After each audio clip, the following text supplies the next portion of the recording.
Le 27 avril 1949.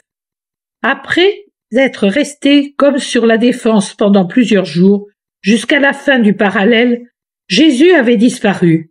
Mais il revient et reprend sa position de gardien en me disant « Je suis revenu et je resterai parce qu'il est bon que je reste. » Ici, en effet, il faut être très vigilant. Les 7 et 8 mai 1949, pendant la nuit. Nuit du 7 au 8 mai, c'est-à-dire quelques heures avant la réunion des associés de la CEPV, chez moi, pour tout préciser et établir que je veux obéir à l'Église et qu'on lui obéisse. Jésus avait dit « Réunissez-vous le 3, découverte de la Sainte Croix, ou le 5, victoire de l'Épante, grâce à l'intercession de Notre-Dame du Rosaire. » Ou encore le 8. Mais je préférerais le 8 pour que, ce jour-là, moi qui suis le bon pasteur, je réussisse avec l'aide de Marie, Reine du Rosaire et de l'Archange Saint-Michel, à faire revenir sur mes sentiers les brebis égarées. La prière en commun à Marie, et la tienne en particulier à Saint-Michel, pour qu'il chasse le perturbateur si actif chez certains, obtiendra au moins que la mauvaise volonté soit enchaînée et que ta volonté soit connue sans nul doute.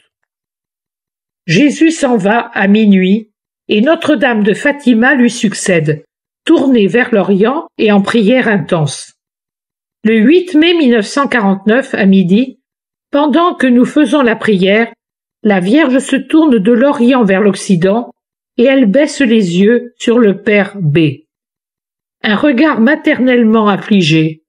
Puis elle écarte les mains, ouvre les bras, les abaisse en direction de la terre pour les lever ensuite en un acte de supplication au ciel.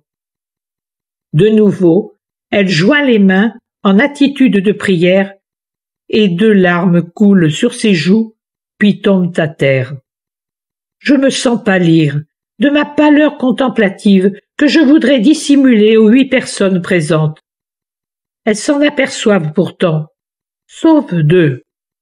Je comprends que Marie pleure pour le clergé pécheur dont l'un est présent.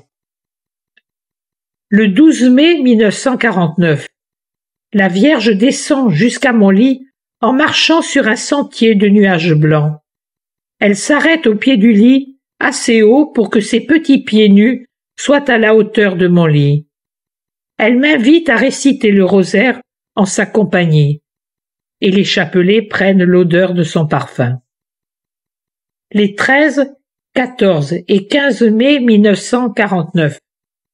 La Vierge, toujours celle de Fatima, à en juger par son attitude au-dessus d'un chêne vert, mais différente puisqu'elle porte un manteau gris cendre, presque de pénitence, et qu'elle tient un livre recouvert lui aussi de gris cendre, a les yeux tournés en direction de l'Orient, mais vers la terre, avec une expression de douleur. Les 2 premiers jours, je ne lui demande rien, mais le 3e, si. Elle me répond. Je regarde une prison, dans une cellule de Hongrie.